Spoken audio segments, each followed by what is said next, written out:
Buenos días a todos. Nuestro grupo está conformado por Sergio Andrés Páez y quien les habla, Jonathan Pinzón. El siguiente video es para hablar acerca del uso de materiales de cambio de fase en memorias fotónicas integradas, ¿cierto? Entonces primero tenemos que hablar acerca de qué es un material de cambio de fase. En nuestro contexto se refiere a materiales que pueden cambiar su estructura cristalográfica, es decir, que pueden cambiar de estado amorfo a cristalino y viceversa cuando reciben una excitación externa. Resulta que algunas propiedades eléctricas como la resistividad, pero más particularmente las propiedades ópticas como la reflectividad óptica, se ven afectadas al cambiar el material entre estos dos estados. Estos cambios en la reflectividad óptica combinados con fotónica basada en silicio nos permite pensar en la creación de unidades de memoria para el almacenamiento de datos no volátiles, es decir, memorias que preserven la información así estén desenergizados, pues desconectados, similarmente a como lo hacen los discos duros magnéticos en un computador, solo que en este caso lo que se almacena son los estados cristalográficos del material, puesto que estos se preservan durante mucho tiempo. Entonces, en este trabajo se implementan circuitos nanofotónicos basados en junturas calcógenas, particularmente en un compuesto de germanio, antimonio y telurio, que lo abreviaremos GST, puesto que este material para nuestro sistema posee el mayor contraste en sus propiedades ópticas.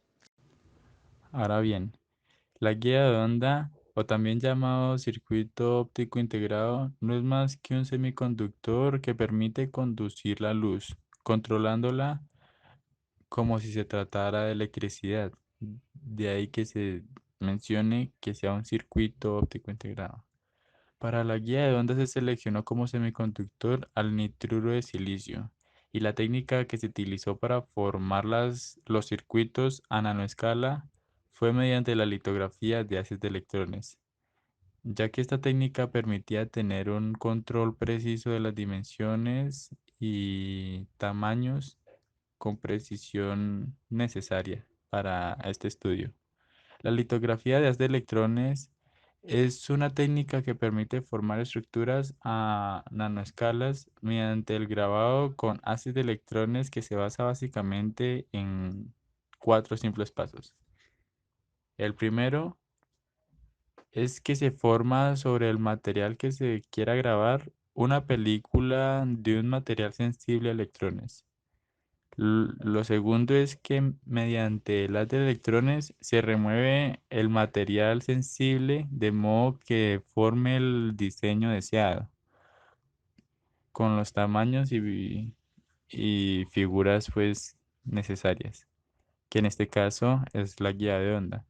Luego de tener el diseño grabado, se rellena con el material que se desee que tenga la figura del diseño. Y finalmente se retira el material restante sensible a electrones, con lo cual tan solo queda la guía de onda como tal. También hay que aclarar que dentro de los materiales con propiedades de cambio de fase más destacados se encuentra una aleación especial de germanio, antimonio, telurio, que tiene la capacidad de cambiar las propiedades ópticas del semiconductor con el que entre en contacto. Pues es natural ver que esta capacidad es de especial interés para este estudio, ya que lo que se busca es que se pueda alterar la transmisión óptica de la guía de onda y con esto haya una respuesta del circuito óptico integrado bajo un cierto estado del GTS. Esta respuesta frente a la guía de onda se simuló en COMSOL Multiphysics para saber los resultados frente a los estados del GST, mostrando los modos vibracionales en la onda electromagnética que pasa a través del semiconductor para el estado amorfo y para el estado cristalino, respectivamente, según como se muestra en la gráfica. Y lo que muestra es que en el estado amorfo del GST, el semiconductor cuenta con una alta intensidad, lo que refleja una alta transmisibilidad.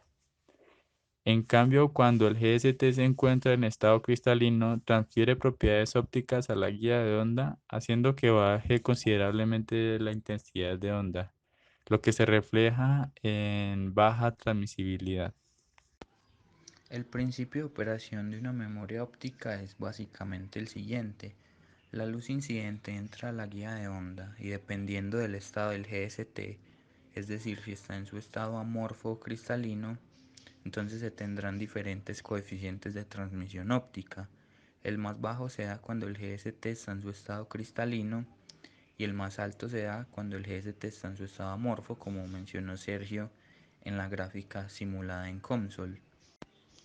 Para caracterizar el coeficiente de atenuación de la juntura de GST y el nitruro de silicio, se realizaron dos medidas independientes en la guía de onda. Se utilizó un interferómetro Mach-Zehnder y se hicieron medidas con divisores de haz, variando la longitud de onda incidente y también variando el ancho del material GST, midiendo la transmisión óptica. Para los dispositivos descritos anteriormente, el Mach-Zehnder y el divisor de haz, se hicieron tres medidas comparativas. La primera se hizo antes de la deposición del GST para obtener el espectro de transmisión de referencia del material. Esto con el fin pues de tener en cuenta las pérdidas inherentes. Y después se hizo para el material en estado amorfo y cristalino respectivamente. La razón por la que se utilizaron estos tres distintos tipos de circuitos ópticos integrados es para hacer análisis frente a la respuesta de variación de longitud de onda, de camino óptico y de intensidad. La siguiente gráfica es una microscopía a color SEM de la guía de onda con una tira de GST de 5 micrómetros de ancho por encima del circuito óptico integrado. La siguiente gráfica lo que muestra es un conjunto de difractogramas de rayos X a distintas temperaturas del GST, mostrando que a medida que aumenta la temperatura del GST, empieza a aparecer picos característicos de estructuras cristalinas, principalmente estructuras cristalinas que cristalizan en cúbicas centradas en la cara para temperaturas inferiores a 270 grados centígrados.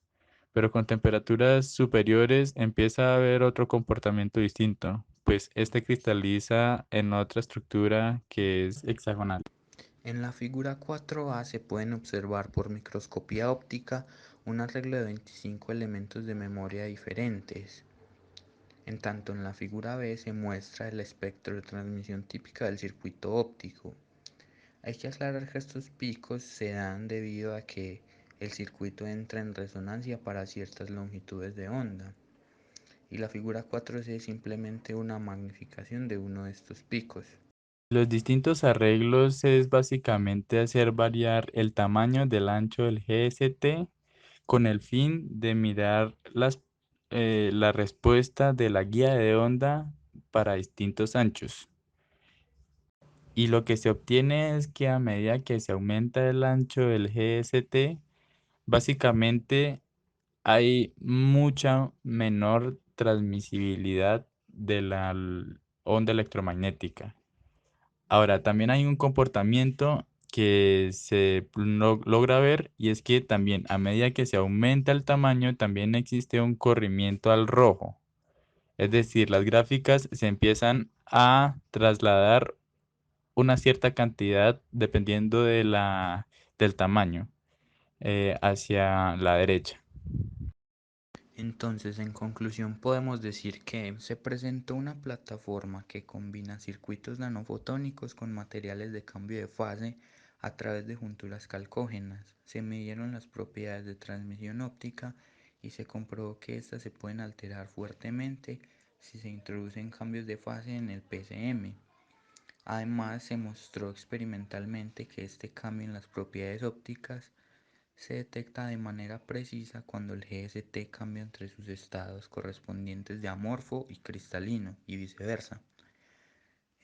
Nuestros resultados son el primer paso para generar memorias ópticas no volátiles y que estén disponibles pues en un futuro cercano. Pero además de eso también da cabida a que se realicen operaciones aritméticas en una memoria óptica, dado que si el material cristaliza de diversas maneras, entonces habrán diferentes valores de reflectividad óptica, lo cual trae a colación temas que tienen que ver con la computación en memoria o también conocida como procesamiento en memoria, es decir, que un computador no necesitaría de dos unidades diferentes para procesar los datos y otra para almacenarlos, lo que se conoce como arquitectura de von Neumann, sino que a diferencia de esto se haría en una sola unidad, es decir, una misma unidad haría el procesamiento y el almacenaje de datos.